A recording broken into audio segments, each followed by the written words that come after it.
Bismillahir Rahmanir Rahim. We are on the 23rd part and we will be discussing a couple of verses from Surah Yasin and the mention that has been made of a few prophets in this particular juz.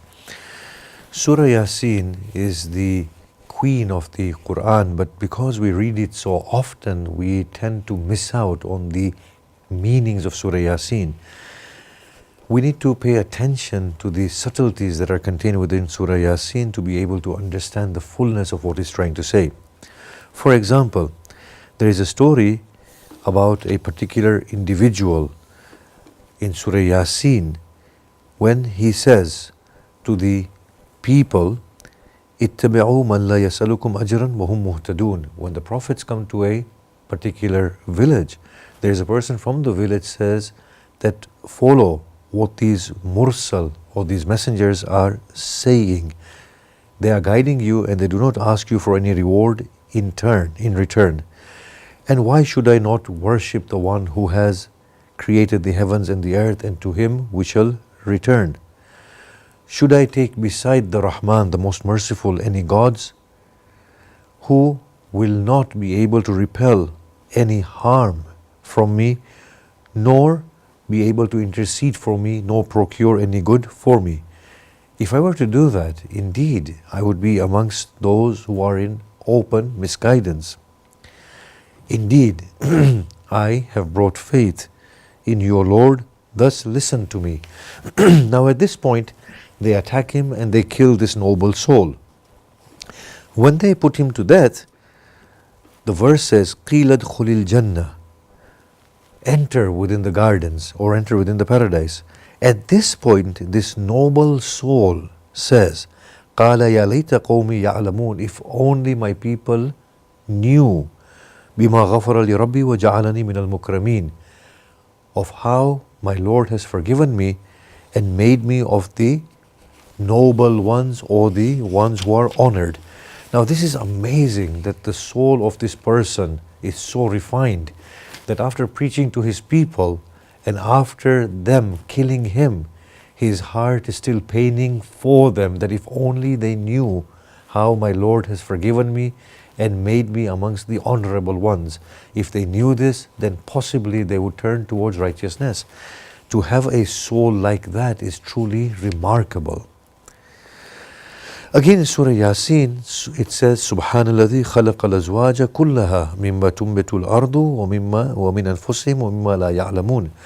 That glory be to the one that has created all pairs of things, from the things grown by the earth, and from their own selves or souls, male and female, and from the things that they do not know. And today, with our understanding of the cosmos, we see that the stars are in binary systems, that there are always two stars, one accompanying the other, and they are always in pairs. It is truly remarkable, the insights that the Quran provides. Now obviously, these verses were ambiguous to the people to whom they were revealed, and indeed to us they are ambiguous in terms and relation to the people who are coming or who will come after 1,000 years, who will find much greater clarity than we do. Again, Surah Yasin talks about eschatology and the eventual end, in which Allah says, اليوم نختم على أفواههم وتكلمنا أيديهم وتشهد أرجلهم بما كانوا يكسبون.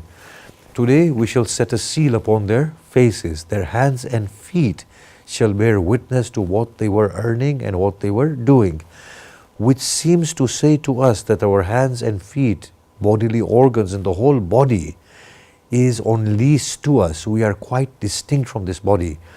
This body is for us to utilize for the lease of life that we have in this world. And in many other surahs we find indication that this body and these bodies that we have and the limbs, they are actually angelic beings. They have a mind of their own, but they are submitted to us, and everything that we do is recorded by the body. And on the day of Qiyamah, when the guilty ones will be veiled from God and feel that they can deceive God, the body shall bear witness. Similarly, there's another verse that the skins shall bear witness against the people.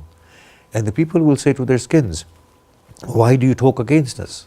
And the skins will say, Indeed, the one who has given speech to everything has made us speak. So we should be mindful and careful that these bodies are not our bodies to abuse, nor to use as means to disobey God and to incur His displeasure. They are bodies on lease, and we should be very grateful to Allah for them. And one of the ways of being grateful is to keep them healthy and keep them free from sin. After this, in Surah Safat, we have at length the story of Nabi Ibrahim. But at one point, it talks about Ibrahim and Ismail.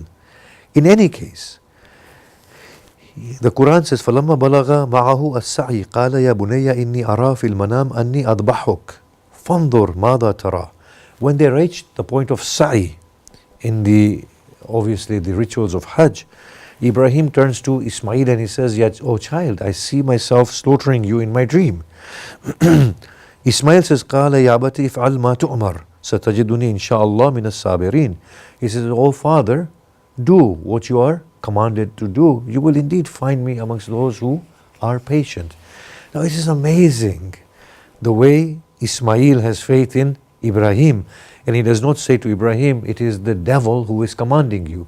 In the whole of the story, which is very lengthy, the devil does come to Ibrahim and he says, "This thing cannot be inspired by God. It is an inspiration from the devil himself for you to slaughter your son." The interesting bit here is that why would Ibrahim have such a dream had human sacrifices not been a commonplace? We only dream of those things that we are acquainted to. The dreams always make our real life and experience a point of reference. So Ibrahim actually felt in his heart that he was compromising his love for his God through his love for Ismail. And hence Ibrahim's personal relationship with God inspired him to sever his relationship with Ismail, and such severing was then indicative of resuming his relationship with God. But the way in which it transpires to Ibrahim and it appears to Ibrahim is him cutting the head of Ismail. Now God can never command such a barbaric act or a thing. So it was Ismail's own conscience that was speaking to him, but it was reflected in that way that he was cutting Ismail's head off and slaughtering Ismail. In any case, when Ibrahim went to the place and he tried to slaughter his son, Allah intervened and Allah prevented him from killing his child. And this is the point where God begins to prohibit all forms of human sacrifices, not to say that He allowed it in the first instance, but Ibrahim was not born in an Islamic atmosphere, so he obviously was acquainted with the cultures and the practices of those who were around him. But God intervenes and prevents him from slaughtering Ismail, and after that, the slaughter of human beings was abolished within or officially by religion after it was introduced by non-religious cultures. So in other words, God never commanded Ibrahim to slaughter Ismail. It was his personal relationship. Again then we find the mention of Nabi Yunus.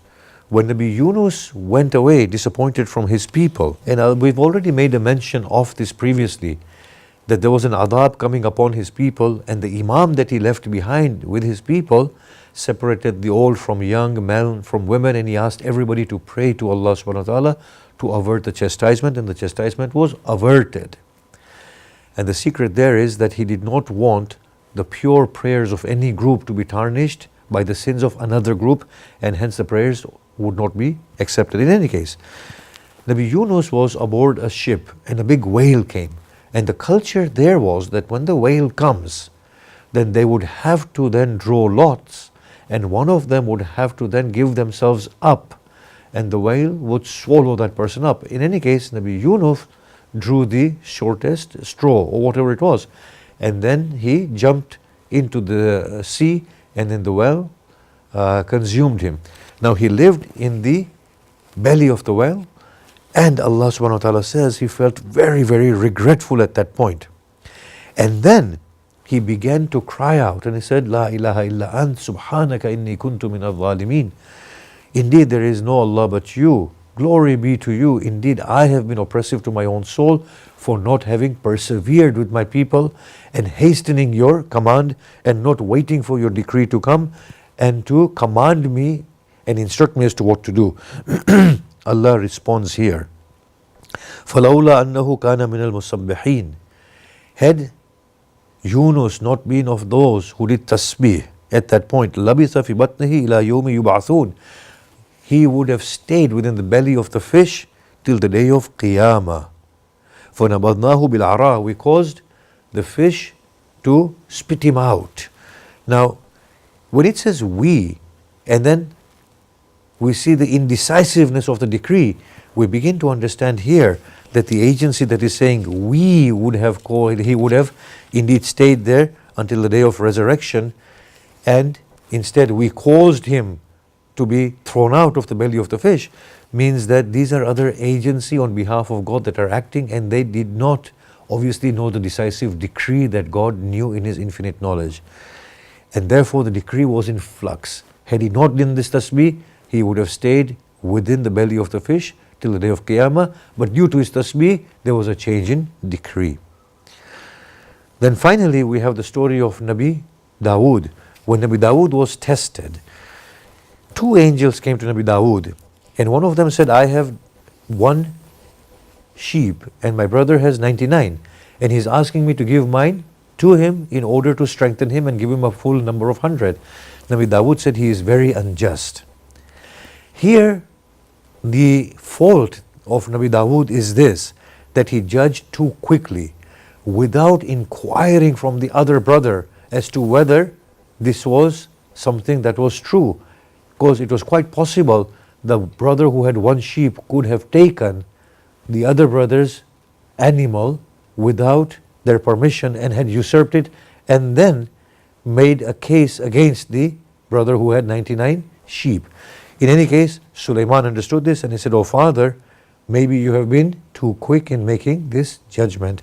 And at that point Nabi Dawood is humbled and he prostrates to Allah subhanahu wa ta'ala and seeks forgiveness. Wassalamu alaikum wa rahmatullahi wa barakatuh.